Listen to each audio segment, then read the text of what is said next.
Sawadee-krap. สวัสดีค่ะ Welcome to Eatbox. So if you've been to Thailand once or twice in your lifetime, you probably would have gone to Artbox or at the very least heard of Artbox. And Yes. today we're not at an Artbox, we're at Eatbox, which is essentially the makan version of it. What they did is they took the concept from the food and beverages side of Artbox and brought it to Singapore, and now it has a permanent space at the Ga Place.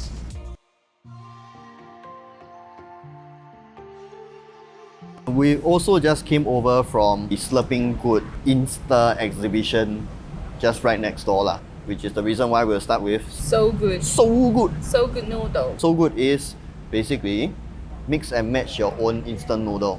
Atasify your instant noodles with ingredients, different sauces, different types of noodles. If you ever had an idea of your perfect instant noodle mix, this is where you go to experiment. Yes. For example, who knows, maybe you want mala sauce but you want with ramyeon noodles. You can do it. If you want sweet potato noodles but you want gochujang, yeah, go for it. that will work. They actually have a little collaboration. You go to the exhibition, you can also make your little order sheet there. Your own instant noodle. Yes, and it also comes with 2 extra sides, toppings. But Free. it's the cheapest one. Yeah. I got the sweet potato noodle with mala and some proteins like beef slices and sausages and tofu and spring onions. Mine, thank goodness I still have my sheet. I had ramyeon with Indomie sauce, chicken katsu, silken tofu crab stick, wild mushroom, ramen egg, spring onion, garlic chips and nori strips. It's very international Bruce's choice. Yeah, but in my head when I was thinking about it, it makes sense. So here we are, we're gonna try. Let me just stir and mix everything up because the sauces I'm pretty sure is at the bottom. Yeah. Wow. Nicely fried.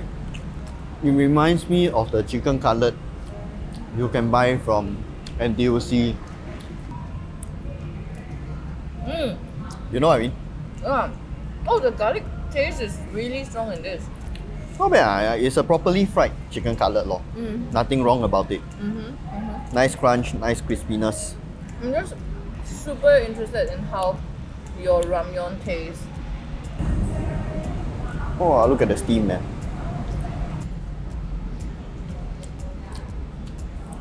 I like the sauce. It's Indomie sauce, man. You cannot go wrong with Indomie sauce. I wish I had told them earlier to cook my ramyeon noodle less, Right. because it's a bit on the noa side already. I prefer mine slightly undercooked so there's a bit more bite. I can imagine if they did that part right, this is perfect for me already. I get what you mean. I usually like my noodle a little bit more noa. Or like just slightly overdone. I think this one cooked too long already. Yes. Yeah. To which I would say, given that they are all about customization, maybe they should have added a little Noodle texture. noodle texture thing at the side when you order. Take note, take note. Yeah. I don't know if you can get a close-up of the ramen egg. Above average ramen egg, above average. It's not exactly marinated in anything. You don't see any of the marination. Maybe they just need to marinate it a bit longer. Because you know Ajitsuke egg usually It's supposed to be a bit orangey. orangey, the whites are supposed to be a bit more brownish. But it definitely has firmed up a bit. So I'm guessing yes, they did marinate. No, they did not marinate for long enough. And definitely yes, they did not marinate long enough because the flavor is there. But the flavor is very intense around the outside of the egg. I got sweet potato noodle, right? Initially in my mind, I thought it was the you know the thinner The thin kind. one that looks a bit like tor bee-hoon, like thick bee-hoon. But it's actually the flat sweet potato noodle. I had a bite of it just now and the fantiao is hard. It's chewy. So it's okay. Like I don't have any issue of the noodle being overdone or underdone. It's just right for That's sweet good. potato noodle. Yes. So sweet potato noodles technically, generally you want a bit of the stickiness. You want a bit of the springiness. Essentially that's what sets it apart from regular yellow noodles or instant noodles lah. Yeah. And they are known to really suck in a lot of the flavor, the sauce or whatever that you put it in. It will really soak in whatever sauce you have it in, which is why it's so good with mala, so good with braised stuff, stews as well. Just throw it in, it will just become like a sponge for all these flavors. it's actually really intense. I love the mala flavor. It's not spicy at all to me. And I'm not saying it because I like spicy food. I'm saying it because I truly don't taste any spiciness in it. I went quite safe with my choices. I got exactly what I requested. I imagine. Yeah, so I wish I took some liberty with the choices instead of going for something so safe. It's good. It's good. I have to say though, the price was slightly. Now I'm still sore about it because when the bill came and I saw that mine was $14 compared to Bruce's $9.50. Yeah, that was a bit of a shock. I know mala is a bit more premium, but I think it's the expectation versus reality it thing. could be expectations because if $14, if I go to a mala Xiangguo store, I could get a lot more bang for my buck, That is true. right? Yeah, super oily. I mean, it's 辣椒油 and all that. So it has to be oily. But it tastes oily, but then there's not a lot of oil that transferred. Oops. Okay with the beef. I actually think that it's nicer with the beef. Quite flavorful the It's mala. flavorful lah. It's Right? nice lah. It's just at $40.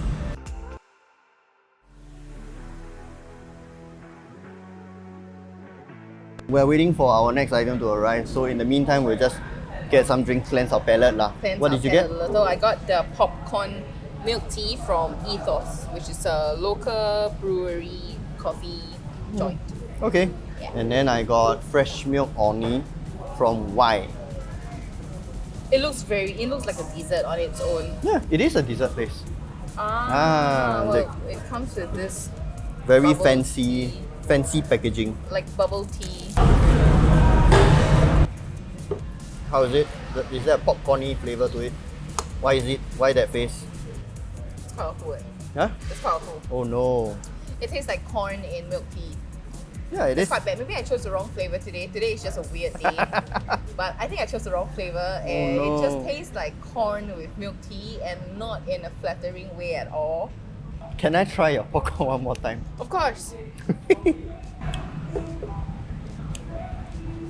Something's off. Something is off balance. Yeah, like sometimes, right, if something is not ready for the menu, don't put it up. I'm so sorry, but this one is really, really...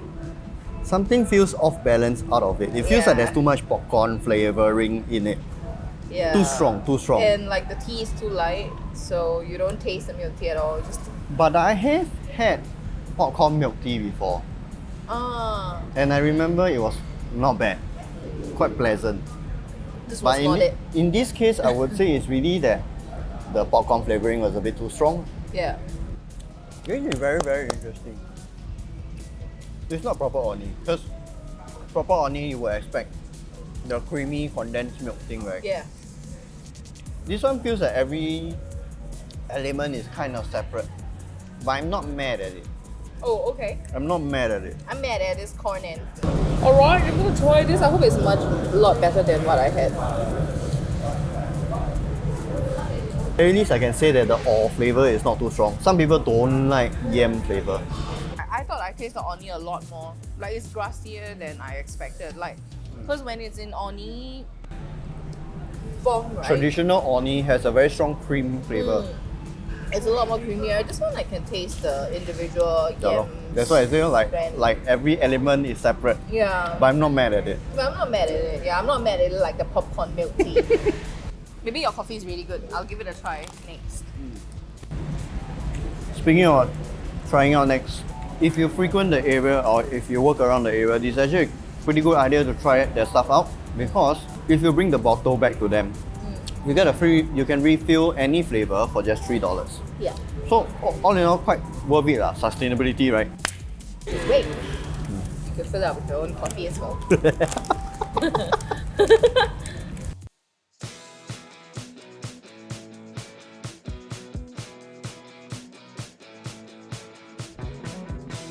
Okinawa Onigiri. Hai, dozo. Next, we have Okinawa Onigiri from Okinawa Onigiri. That's the shop name. Perfect. We have we have a lot of clues about what we're definitely gonna have. Yeah, I wonder what they sell. I wonder what they sell. Alright, so I got the classic flavor, and Steph has the mentaiko one. Mentaiko flavor. If you look carefully, you can see the grilled mentaiko cream mentaiko mayo thing Yep. inside. Yep. So if you're thinking onigiri, why does it look like that? Okinawa onigiri looks like this. And it's hot. It's served hot, not cold. So hot. Yeah, it's hot. It actually smells really, really good as well. Yes. So in your little sandwich of onigiri, you have nori, rice, tamagoyaki, which is a Rolled egg, rolled egg, omelette, spam.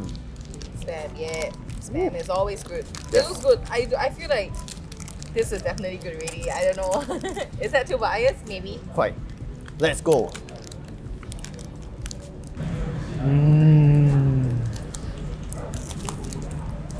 It's going to be good. Right? Mine has this torch flavor for the mentaiko. Mine's kind of sweet from the mayo that they put. The tamagoyaki is kind of the in between, and then the luncheon meat is very kiam, very salty. It's perfect. It's a very nicely balanced bite. It's the best thing out of everything we've tried so far. Yes, and it's hot. For sure. So if you look at the cross section, I wouldn't say the egg is like Gordon Ramsay creamy egg kind of thing, No. but it just adds a very nice texture to the whole thing. Very soft and fluffy. I feel like I'm in Japan just for a little bit. Kind of interesting that in this Thai eatery concept, we are eating Japanese food, drinking local food, local drinks. And northern fusion drinks. But yeah, that's the whole point of Eatbox, right? I guess if there's one word to sum up the food around here is experimental. Most of the stuff here is quite experimental. Yeah, it is. Minus this one, which is on the traditional side, but for the average Singaporean, this is experimental. You've never had something like this before. Drinks are experimental packaging, experimental flavorings, hit or miss lah in a sense. Yeah. But I would try it at least once. Oh, but it is really near Rochor MRT. In fact, it's right directly beside Rochor MRT. Less than 2 minutes walk away. So if you're bored or whatever you're having around your area, it would be quite fun to come with a group of friends so you can try everything, one of everything. So right now it seems like there's a lot of exciting new developments over here. Slurping Good opens on 24th of September. So by the time you are watching this, it would be open already. Go visit it. Sumimasen, my editing very slow. So if you enjoy the content, please drop a like, subscribe, leave in the comments whatever you think of it. Oh my god, we can do this now. Yes, we have to do this now. Make it a thing. Until then, bye bye. It's damn good. God.